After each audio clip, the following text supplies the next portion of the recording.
Alors, la Horizon Run est une course populaire. Populaire parce qu'on a la prétention de recevoir absolument tous les publics à partir de 2 ans jusqu'à l'EHPAD, parce qu'il y avait une marche des EHPAD aujourd'hui. Alors aujourd'hui c'était 10 km et la course qui est partie en premier, la course famille, elle faisait 1,5 km pour les enfants et à peu près 600 mètres pour les anciens. On est une course qui a pour objectif, avec tous nos partenaires, de nous rapprocher au maximum du zéro déchet sur un événement. Le cross nous a permis de définir une stratégie pour se rapprocher au maximum du zéro déchet. Et par le cross, on a eu une forme de bilan où on a un peu identifié nos points faibles et les points d'amélioration. Et aujourd'hui, sur cette édition, on était quand même très proche de ce que nous souhaitions. On a noué des partenariats, notamment avec les eaux du bassin rennais qui nous fournissent des éco-cups qui la récupèrent ensuite et qui nous refournissent à chaque édition. On a une rampe à eau également issue des eaux du bassin rennais avec un test de potabilité bien entendu qui est fait en amont. Les fruits secs, c'est également parce qu'avant, on avait beaucoup de déchets, notamment parce qu'on prenait des trucs qui étaient empaquetés, on prenait également des fruits, des bananes qu'on coupait en deux, mais ça faisait énormément de peau à la fin.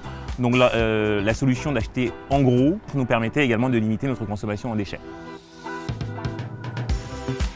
On est une course test, on est une des toutes premières à se lancer dans l'absence de dossards, parce que les dossards c'est en un format et surtout en un papier spécifique qui fait qu'ils ne sont pas recyclables.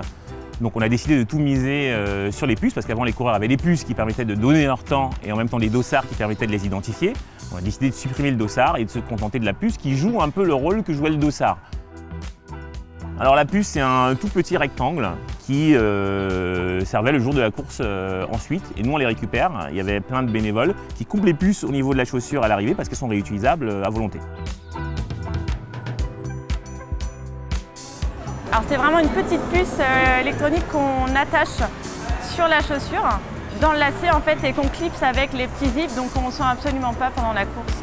C'était la première fois effectivement et c'est plutôt agréable de ne pas avoir le porte-dossard, de ne pas avoir les épingles. Là on a vraiment juste une puce au niveau de la chaussure, donc qui gêne absolument pas pendant la course, donc c'est vraiment agréable. C'est vraiment un plus. C'est quelque chose qu'on voit de plus en plus, avec lequel on s'habitue à travailler. On a toujours été habitués, nous, à avoir des dossards. Le fait est qu'avec la technologie, maintenant, on peut travailler sans dossard. Évidemment, c'est des choses à mettre en place, c'est-à-dire qu'il y a un vrai travail avec le chronométreur pour que nous, on puisse avoir déjà en amont des listes de départ et ensuite, sur la ligne d'arrivée, avoir des écrans pour pouvoir identifier les athlètes. Les chronométreurs ont l'habitude maintenant d'avoir des télés, voire des ordinateurs. Nous, ça nous arrive même de travailler avec des tablettes. C'est du live, en fait, c'est vraiment du direct. Donc on a l'identité, nom, prénom, le club.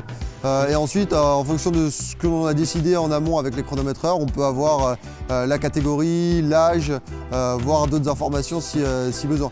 Donc voilà, il y a évidemment un respect des données. Même nous, en tant que speaker, on n'a que nom, prénom, on n'a pas le fichier intégral d'inscription. C'est vraiment quelque chose qui se développe beaucoup. Ouais.